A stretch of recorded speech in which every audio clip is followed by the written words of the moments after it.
Hi Sagar.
Hi students.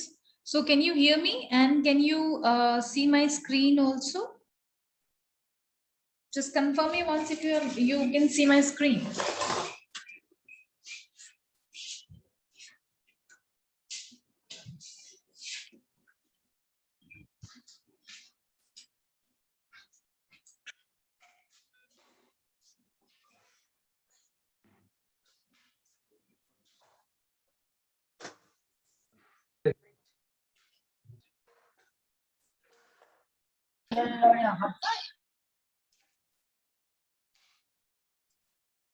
Can you guys hear me?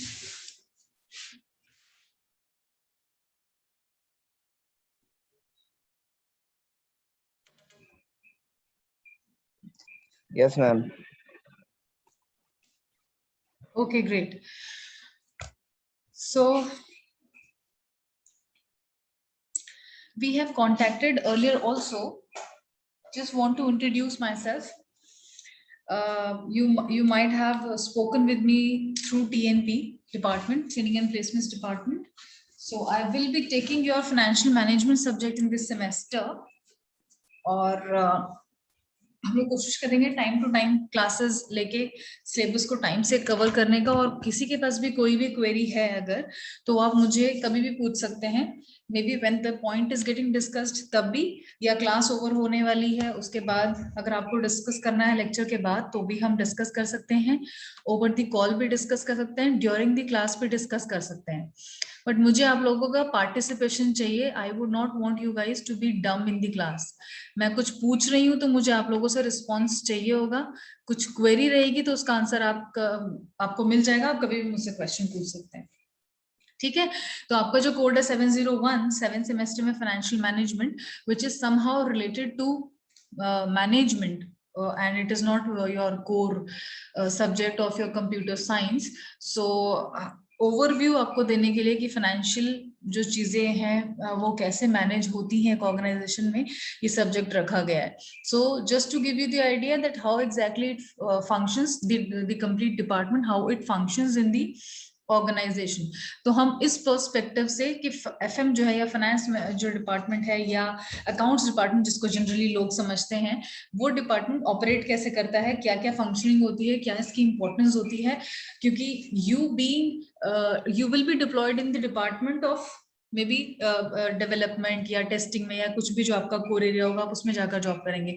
But जिस भी company में आप जॉब करेंगे वहां पर फाइनेंशियल मैनेजमेंट का भी एक डिपार्टमेंट एफएम का होगा ही, या अकाउंट्स जिसे हम बोलते हैं, फाइनेंस डिपार्टमेंट होता है। So how it functions, just to give you the idea, ये सब्जेक्ट रखा गया है आपके कोर्स में। क्लियर है? सो आज हम लोग करेंगे थोड़ा सा जो इसके बारे में ओवरव्यू हम पढ़ेंगे, वो है कि इसका मीनिंग क्या है, क्या इसका स्कोप है, कहाँ कहाँ पर ये अप्लाई होता है। स्कोप का मतलब होता है कहाँ कहाँ पर इसका यूजेज है, कहाँ कहाँ पर इसका एप्लीकेबिलिटी है। तो वो बेसिकली फंक्शंस भी एक तरह से होते हैं कि जो जो इस डिपार्टमेंट का काम होगा वहां वहां ये अप्लाई होगा। किस किस अदर डिपार्टमेंट्स को ये सपोर्ट करता है या ओवरऑल एक ऑर्गेनाइजेशन को किस तरह से सपोर्ट करता है, वो हम इस पूरे सब्जेक्ट में पढ़ने वाले हैं। Which is like we have 4 units जो हम कोशिश करेंगे कवर करने का एज सुन एज पॉसिबल। और टाइम टू टाइम मैं आपको असाइनमेंट देती रहूंगी। असाइनमेंट एक यूनिट कंप्लीट होने के बाद मैं आपको फर्स्ट असाइनमेंट दूंगी, सेकंड के बाद सेकंड, तो there will be total 4 assignments and there will be total 6 online MCQs test. Fifth या सिक्स में जाके हम कोशिश करेंगे कि हम शायद सब्जेक्टिव क्वेश्चंस भी रखें, लेकिन जो एमसीक्यूज आपके होंगे वो जनरली ऑब्जेक्टिव क्वेश्चंस ही होते हैं, जैसे अभी तक आप देते हैं पिछले 1 साल में। ड्यू टू दिस कोविड हम लोग ऑनलाइन टेस्ट ही ले रहे हैं, तो ऑब्जेक्टिव बेस्ड क्वेश्चंस ज्यादा होंगे। लेकिन अगर towards the end of the semester में भी अगर सिचुएशन ठीक होती है तो हो सकता है आपका अगर ऑफलाइन एग्जाम होता है तो हम उसके लिए भी प्रिपेयर करेंगे। तो मैं शायद हो सकता है एमसीक्यू फिफ्थ या सिक्स्थ में आपको सब्जेक्टिव क्वेश्चंस भी आपको आंसर करने के लिए दूं, ठीक है, जो हम ऑनलाइन ही कंडक्ट करेंगे। तो moving forward, knowing about the meaning of this subject, कि क्या एग्जैक्टली मीनिंग है फाइनेंशियल मैनेजमेंट का,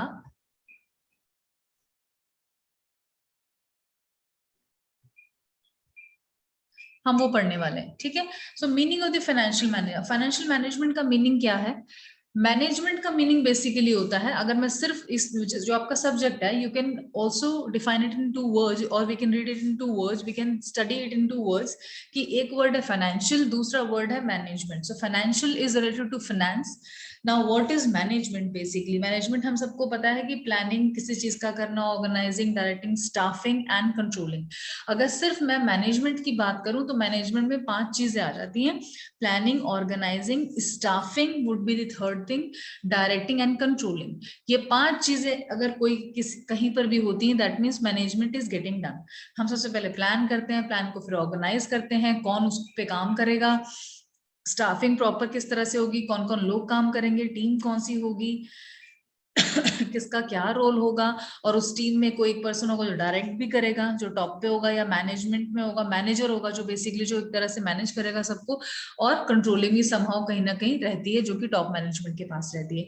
ये पांचों अगर फंक्शंस हो रहे हैं तो दैट मीन्स मैनेजमेंट हो रहा है। But that particular thing, these 5 functions are related to only the word management, but we have to study financial management. So इन सारी चीजों का मैनेजमेंट जो भी है, अगर वो हम फाइनेंशियल एक्टिविटीज का करने लग जाएं, फाइनेंशियल एक्टिविटीज जहां जहां पर भी फाइनेंस इन्वॉल्व है, फाइनेंस का क्या मतलब होता है? मनी, पैसा, पैसा इज फाइनेंस।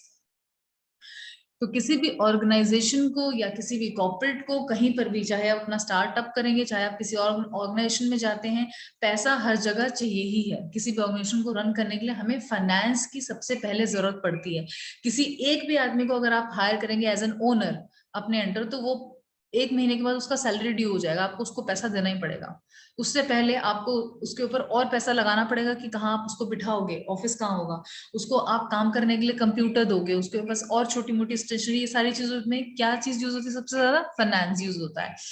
तो कौन कौन सी, पहले तो फाइनेंशियल मैनेजमेंट में जो डिपार्टमेंट है, फाइनेंस डिपार्टमेंट सपोज एक ऑर्गेनाइजेशन में, उसका क्या काम है कि वो आइडेंटिफाई करे पहले तो कि फाइनेंशियल एक्टिविटीज क्या क्या है, कहाँ कहाँ पर पैसा, कौन कौन सी एक्टिविटी में पैसा लगने वाला है।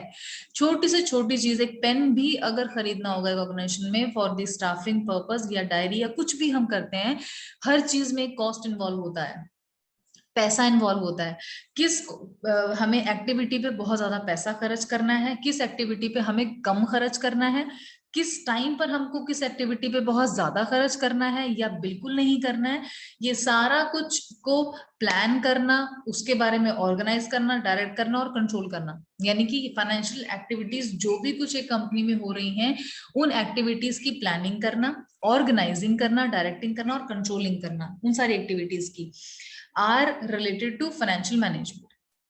Clear है? Financial management basically यही है that we have to manage all the financial activities of any enterprise या company या organization, कुछ भी आप बोल सकते हैं, ठीक है। फाइनेंशियल एक्टिविटीज में जब हम जनरल मैनेजमेंट अप्लाई कर देंगे, प्रॉपर तरीके से उसको मैनेज करेंगे, तो वो बेसिकली फाइनेंशियल मैनेजमेंट हो जाता है, ठीक है। अगर हम सिर्फ मैनेजमेंट कर रहे हैं तो यानी कि प्लानिंग, ऑर्गेनाइजिंग सब कुछ हम कर रहे हैं, organising and all those things, तो वो सिर्फ मैनेजमेंट हो रहा है। लेकिन जब हम इस मैनेजमेंट को फाइनेंशियल एक्टिविटीज पे लगाएंगे तो वो फाइनेंशियल मैनेजमेंट बन जाएगा।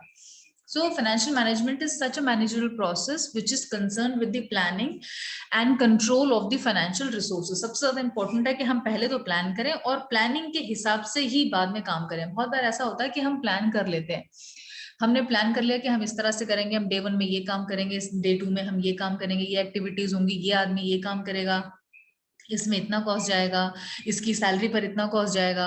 लेकिन जब हम उसको इम्प्लीमेंट करने की कोशिश करते हैं, जब प्लान तो अभी हमने सिर्फ हम एक पेपर पे लिख रहे हैं, नोट डाउन कर रहे हैं, नोट ऐसा planning is something which we are planning and actually it is not executing और the execution is not taking place right now.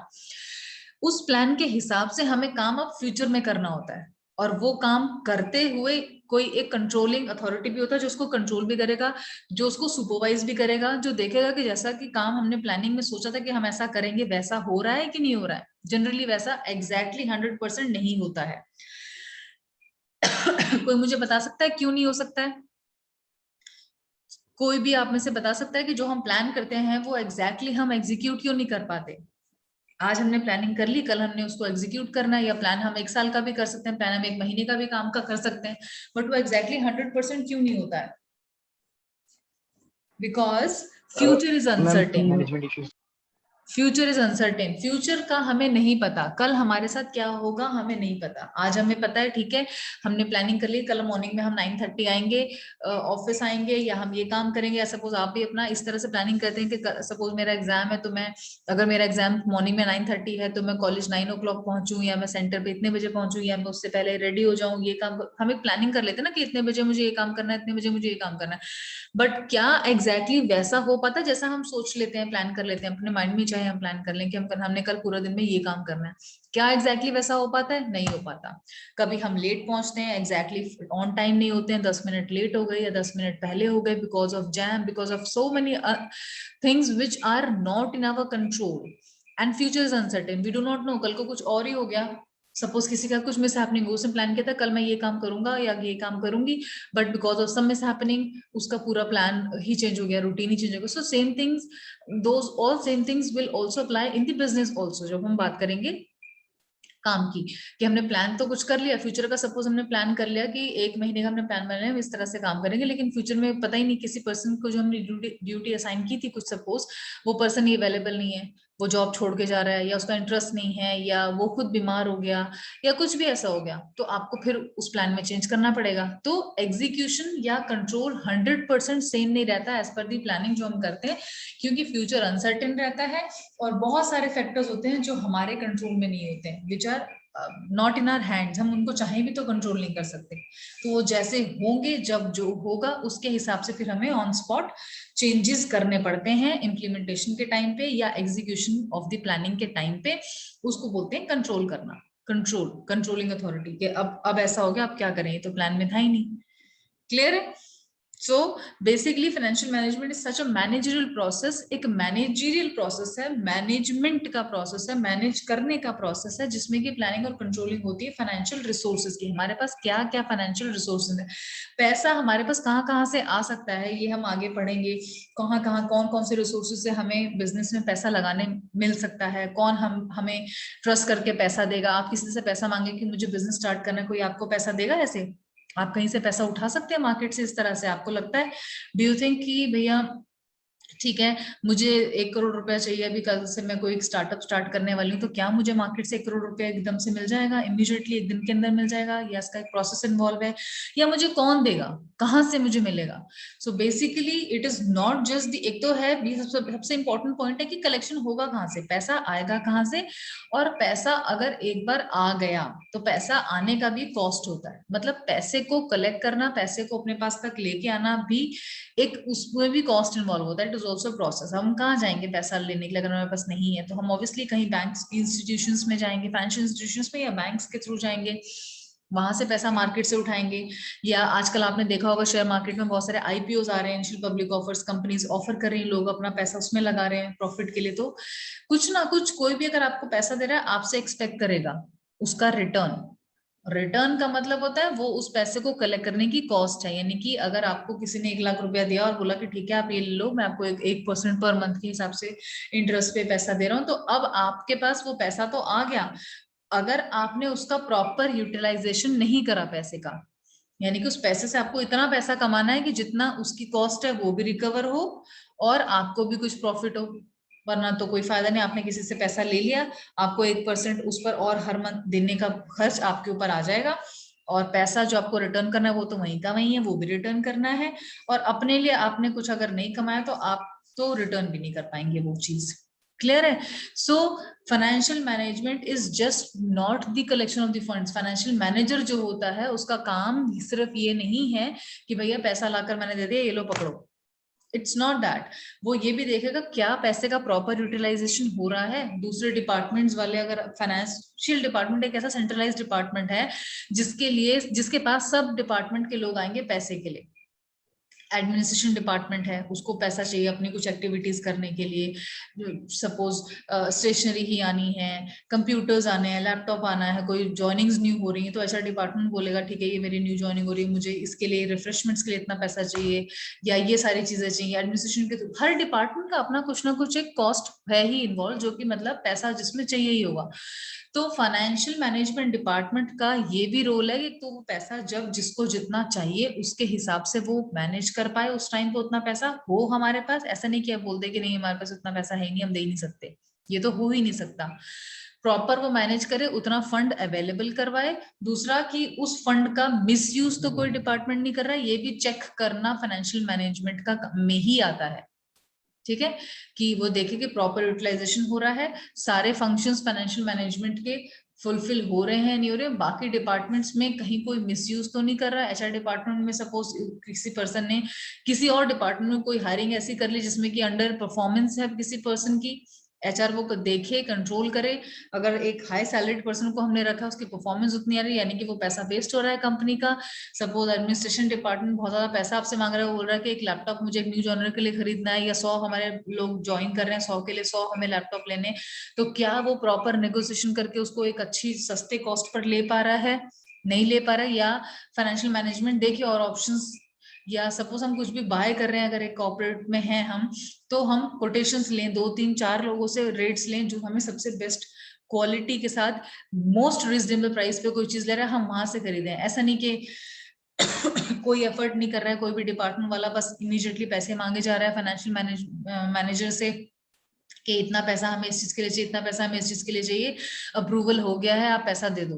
नहीं, अगर financial manager even after approval, अगर फाइनेंशियल मैनेजर को ऐसा लगता है कि इसने सपोज एडमिनिस्ट्रेशन डिपार्टमेंट वाले ने 100 कंप्यूटर्स खरीदे हैं या 100 लैपटॉप खरीदे हैं या 100 प्रिंटर्स खरीदे हैं और ये हमें इससे सस्ते कॉस्ट पे, सेम प्राइस पे, सेम ब्रांड, सेम सब कॉन्फ़िगरेशन के साथ हमें मशीन बाहर से मिल सकती थी कहीं और से, तो वो हेल्प करें उनकी। ये भी फाइनेंशियल मैनेजर का ही काम है बेसिकली, आप समझ रहे हैं? तो फाइनेंशियल मैनेजमेंट बेसिकली क्या हो गया, प्लानिंग, ऑर्गेनाइजिंग, ये तो हो ही गया, प्लानिंग, ऑर्गेनाइजिंग, डायरेक्टिंग जो भी फाइनेंशियल एक्टिविटीज हो रही उसका सब बेसिक रोल जो अगर कोई पूछे कि क्या है, वो ये है कि कलेक्शन ऑफ द फंड्स, यानी कि फंड्स अवेलेबल कराना, पैसा कहाँ से आएगा वो खुद वो देखे कहाँ से आएगा, मैनेज उसको करना है, और पैसा आने के बाद उसका प्रॉपर यूटिलाइजेशन भी हो रहा है, कहीं वेस्टेज नहीं हो रहा है, जो उस जो कॉस्ट लगी है पैसे को लाने में वो कॉस्ट भी निकल रही है या नहीं निकल रही है। ये सारा काम फाइनेंशियल मैनेजमेंट डिपार्टमेंट का है, फाइनेंस या फाइनेंशियल मैनेजर का काम है बेसिकली, आप ये बोल सकते हैं, या उसके फंक्शंस में आता है। ठीक है, प्रॉपर यूटिलाइज, तो ही शुड अंडरस्टैंड कि कौन कौन से सोर्सेज ऑफ फंड्स है मेरे पास, कहाँ कहाँ से आ सकता है, डिफरेंट सोर्सेज ऑफ फंड्स उसको पता होने चाहिए उसकी कंपनी के लिए। उसके अलावा कौन सा सोर्स किस टाइम पर सबसे सस्ता पड़ेगा उसको लेने के लिए, वहां से ले। कौन, अगर हमें उसके पास टाइम बाउंड कुछ ऐसा है कि हमें जल्दी कोई फंड चाहिए, तो कौन सा सोर्स ऑफ फंड में उसको इमीडिएटली मिल जाएगा पैसा, कहाँ से फंड्स वो रेज कर सकता है इमीडिएटली जल्दी टाइम में। या लॉन्ग टर्म का है तो लॉन्ग टर्म के अलग ही अपने सोर्सेज होते हैं, उनका प्रोसेस भी लॉन्ग होगा, और फिर लॉन्ग टर्म इन्वेस्टमेंट के लिए भी वो मिलते हैं। ऐसा नहीं कि आपने उससे लिया 2 महीने के लिए, वहां से लिया और आपने 2 महीने बाद वापस कर दिया, वो देंगे नहीं। ऐसा कुछ जो बहुत सारे सोर्सेज होते हैं जो लॉन्ग टर्म ही होते हैं। अभी हम आहिस्ता आहिस्ता जब सिलेबस कवर करेंगे तो ये सारी चीजें हम इसमें कवर करने वाले हैं कि लॉन्ग टर्म सोर्सेज कौन से होते हैं, short term sources of funds कौन कौन से होते हैं, कहाँ कहाँ से आप कर सकते हैं। Suppose if you become a financial manager, so what will be the sources for you where you can do all those things. तो ये सारी चीजें हम इसमें पढ़ने वाले हैं। Considering that if you would be a financial manager और if you would be part of financial management, और फाइनेंशियल मैनेजमेंट आपके कंपनी में होगा, उसका क्या रोल है, क्या डिपार्टमेंट, ये अंडरस्टैंडिंग आपको मिल जाए, इसलिए हम लोग ये सब डिटेल में पढ़ रहे हैं। Now coming to the nature of the financial management. Financial management का नेचर क्या है, बेसिकली ये सारे पॉइंट्स हैं। पहला पॉइंट इसमें है एस्टिमेट्स कैपिटल रिक्वायरमेंट। कोई भी ऑर्गेनाइजेशन जब रन करती है तो उसका एक जो फंड होता है, फंड जो है वो कंस्टिट्यूट होता है कैपिटल फॉर्म में। बोलते हैं ना कितना कैपिटल लगा हुआ है इस कंपनी में, इतना कैपिटल लगा, ये 100 करोड़ की कैपिटल लगी हुई है। अब 100 करोड़ पे अगर 10% के हिसाब से कमाते हैं तो 100 करोड़ का 10% 1 करोड़ हो गया, या 10 का जो भी हो गया वटेवर, वो उतना इसका रिटर्न हो गया इस पर्टिकुलर कैपिटल पे। या अगर बिल्कुल भी नहीं हो रहा, या 1% सपोज रिटर्न है, 2% रिटर्न है, वटेवर, तो वो बेसिकली उस प्रॉफिट का या उस कैपिटल से जो उसको हम रेवेन्यू जनरेट कर पा रहे हैं बिजनेस को रन करने से, बेसिकली वो है। तो एक फाइनेंशियल मैनेजर का सबसे पहला नेचर ये हो गया कि वो पहले तो कैपिटल रिक्वायरमेंट है क्या, मतलब अगर मैंने बिजनेस स्टार्ट करना है तो बिजनेस का ये हमारा बिजनेस का प्लान है, इस प्लान को एग्जीक्यूट करने के लिए पहले मंथ में कितना पैसा चाहिए, सेकेंड मंथ में कितना पैसा चाहिए, थर्ड मंथ में, या ईयर वाइज अगर हम प्लान कर रहे हैं तो फर्स्ट ईयर में how much capital we would be requiring, और in the second year and third year, whatever way we want to proceed, quarter wise proceed करना है, मंथ वाइज प्रोसीड करना है, या एनुअली हमें प्लान करना है, तो वो प्रॉपर एस्टिमेट लगाना कि कितना कैपिटल रिक्वायरमेंट होगा।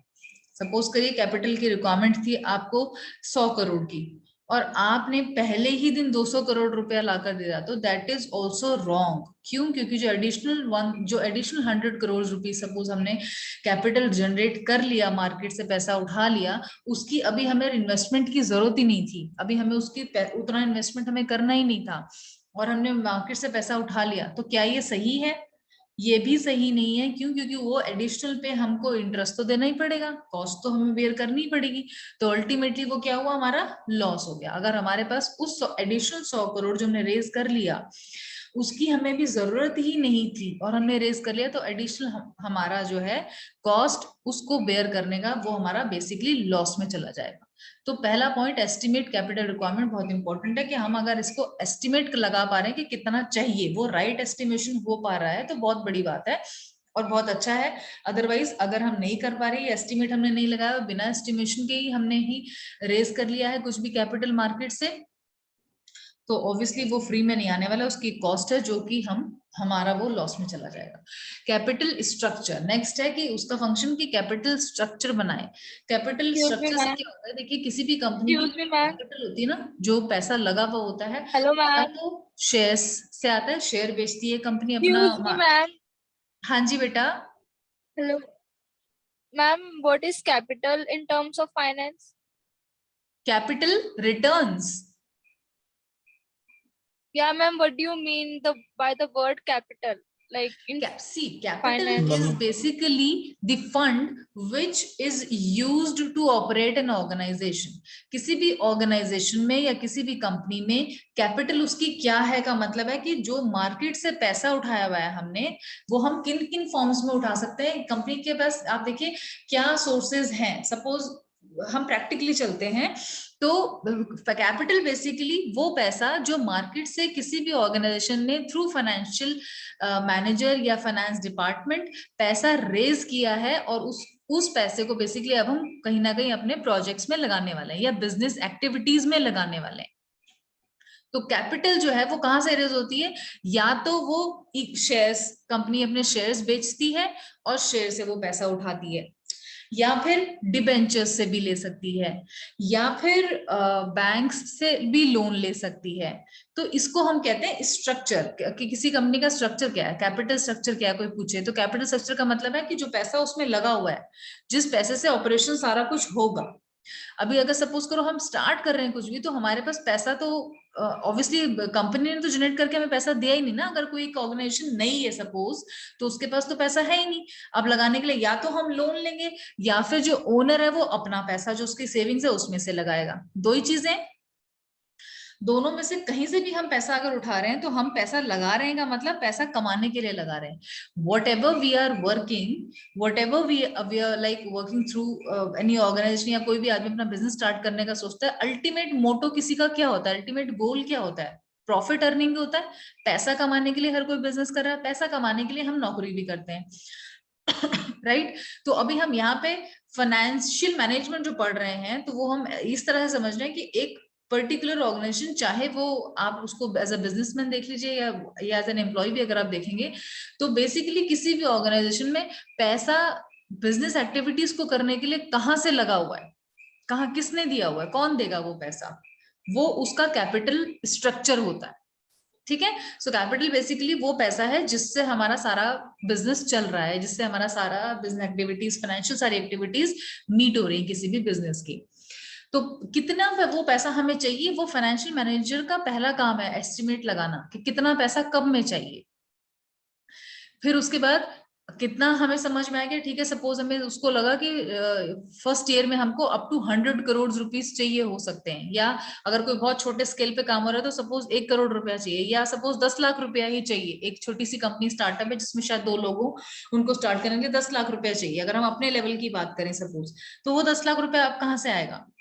कुछ आप देखेंगे, अच्छा मेरे पास 1 लाख पड़ा है, मेरे पास 2 लाख पड़ा है, तो आप अपनी सेविंग से, कुछ आदमी जो बिजनेसमैन होता है वो सोचता है कि ठीक है मैं कर लूंगा, या फिर अब और 2-4 लाख 5 लाख रुपया उसको हो सकता है हम सोचें बैंक से लोन ले लेंगे। तो बैंक से लोन ले लेंगे, पहली बात तो बैंक से लोन लेने का प्रॉपर प्रोसेस होगा, क्या आप बैंक लोन के लिए एलिजिबल हैं भी, आपके पास इतनी सेविंग्स है, आपके पास उतना प्रॉपर्टी है, कुछ ऐसा है जो कि आपको लोन मिल जाएगा, प्लस लोन आपको मिलेगा तो उसके ऊपर एक एडिशनल इंटरेस्ट का खर्चा आपके ऊपर आएगा जो उसकी कॉस्ट है। उसके अलावा कंपनी क्या करती है, अपने शेयर्स बेचती है। तो एक किसी भी स्टार्टअप कंपनी का शेयर कोई नहीं खरीदेगा। फॉर एग्जांपल आज एक बहुत बड़ी कंपनी ऑर्गेनाइजेशन इन्फोसिस है, इन्फोसिस मार्केट में अपने शेयर्स बेचने की बात करती है, शेयर मार्केट में बोलती है कि हम 10 रुपए का एक शेयर बेच रहे हैं अभी, और 1 करोड़ शेयर हम बेच रहे हैं, तो सीधे सीधे 10 रुपए के 10 करोड़ रुपया उसको मार्केट से रेज करना है। इन्फोसिस का शायद एक दिन भी नहीं लगेगा, 24 घंटे से कम में वो इतना पैसा रेज कर लेगी, 24 घंटे नहीं, शायद कुछ घंटे में ही रेज कर लेगी। क्यों? क्योंकि हमें पता है इन्फोसिस बिग ऑर्गेनाइजेशन, कल को 10 का 11 भी बन सकता है, 12 भी बन सकता है, हमारा प्रॉफिट ही होगा, हम इमीडिएटली खरीद लेंगे।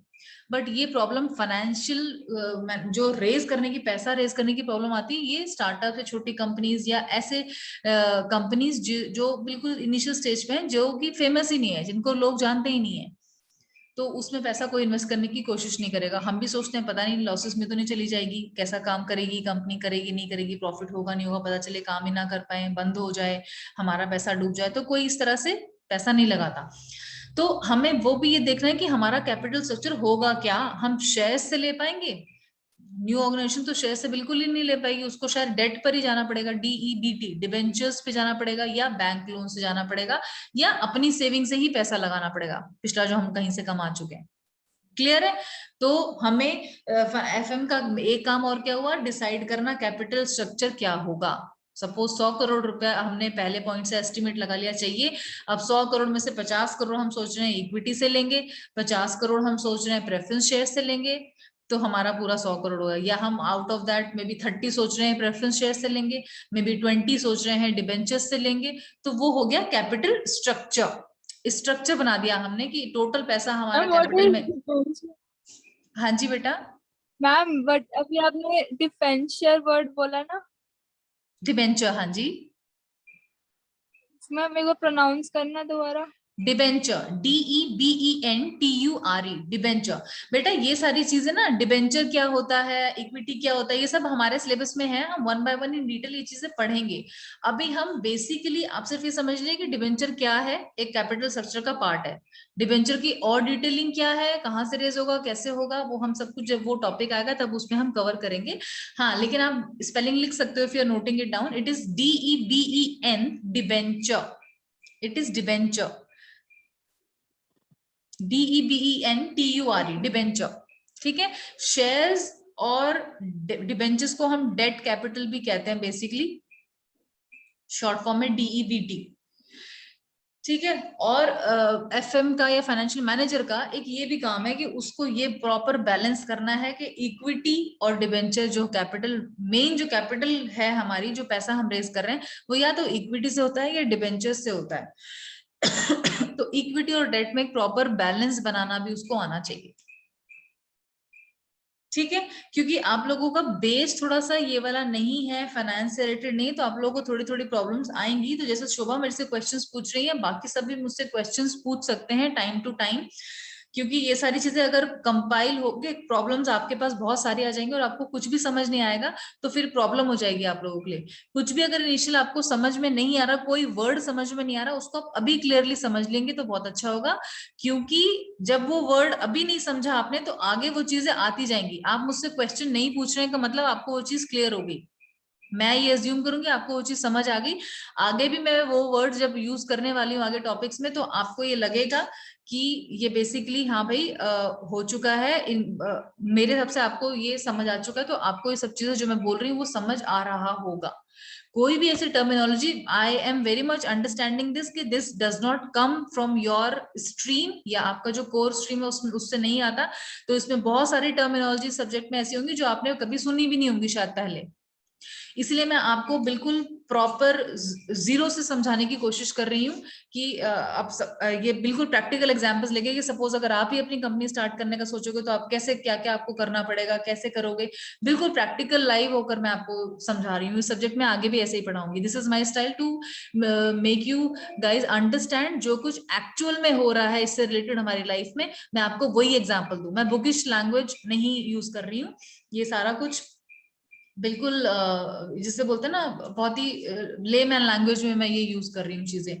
फिर भी अगर आपको कोई भी टर्म नहीं समझ आ रही, प्लीज मुझसे शोभा की तरह आप लोग आंसर पूछते रहिए मुझसे। क्लियर है? मुझे 1 मिनट दीजिए, मैं आपका अटेंडेंस क्लिक कर लेती हूँ पहले। क्लास हमारी ओवर हो जाएगी 10 मिनट में।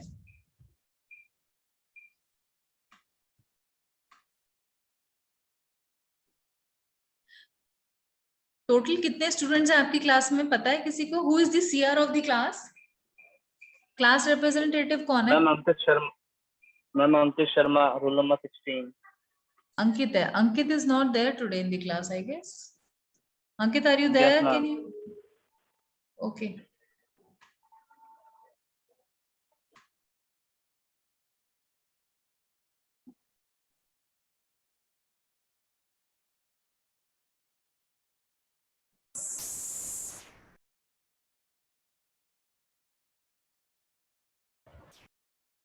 मैम रोल नंबर 17 वाला अंकित शर्मा है सीआर। क्या बोल रहे हो बेटा?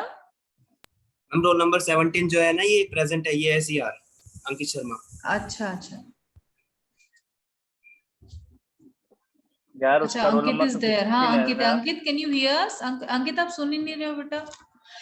ठीक है अनुराग। अच्छा students, I will just tell you कि मैम जो भी मैं आपकी स्क्रीनशॉट ले रही हूँ अटेंडेंस का, वो मैं आपको ग्रुप में भेज दिया करूंगी। तो आप अपने नेम प्लीज चेक कर लिया करिए। ऐसा हो सकता है कि जब मैंने अटेंडेंस क्लिक किए तब आप लोग बाय कोई भी इशू की वजह से अगर आप लोग नहीं है क्लास में, कुछ है, तो अगर आपको अपना लगता है कि आप क्लास में थे और इसमें आपका नेम नहीं आएगा स्क्रीनशॉट में, तो आप मुझे पर्सनल मैसेज कर सकते हैं विंडो पे और बता सकते हैं कि you were there in the class, तो मैं आपको अटेंडेंस दे दूंगी। तो क्योंकि ये इश्यूज अटेंडेंस वाले एकदम से मंथ के बाद में आपको जैसे अटेंडेंस डिस्प्ले होता है, तो वो इशू ना रहे आपको, इसलिए आप डेली अपनी अटेंडेंस एटलीस्ट मेरे सब्जेक्ट में चेक कर लिया करिए, जो मैं आपको दे दिया करूंगी ग्रुप में स्क्रीनशॉट। अपनी अपनी अटेंडेंस आप एवरीडे चेक कर ली, उसमें आपका नाम है तो आपकी अटेंडेंस लग रही है, इसका मतलब क्लियर है?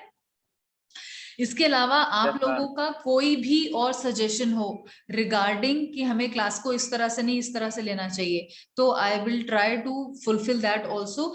माई ओनली मोटो इज कि जो हमारा सिलेबस है वो थरली आप सबको समझ आ जाए, बस आप उसको अपने रियल लाइफ में आगे इम्प्लीमेंट करने में सक्सेसफुल रहें, यही हमारा मोटो होता है। हम कोई भी सब्जेक्ट पढ़ें, it's not just financial management, आप कोई भी सब्जेक्ट पढ़ रहे हैं, आपको अगर उसका यूज आगे करना आ गया तो इसका मतलब है आप जो पढ़ रहे हैं वो आप सक्सेसफुली आपको अटेन हो रहा है। ठीक है?